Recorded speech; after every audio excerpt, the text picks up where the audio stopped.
ఇదెంతది? ఇదెంతది? ఈ గుర్తునేమంటాం? ప్లస్ అంటే ఏం చెయ్యాలి? ఫస్ట్ నెంబర్ ఎంతమ్మా? సహస్ర అంటే మొదటి క్లాసులు ఎన్ని వేయాలి? 7 అయ్యు.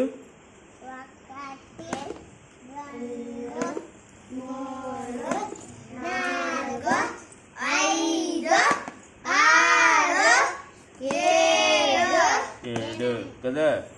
7 అయితే 7 వేయాలి. తర్వాత నెంబర్ ఎంత? 2 అయ్యి.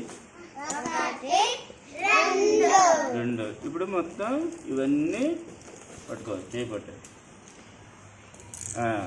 ఇప్పుడు లెక్క పెట్టేయి. ఇంకోటి ఉందా? 1 2 3 4 5 6 7 8 9. ఎంత వచ్చింది? 7కి 2 కలిపితే ఎంత? 9 అయ్యి. Very good. అర్థమైందా?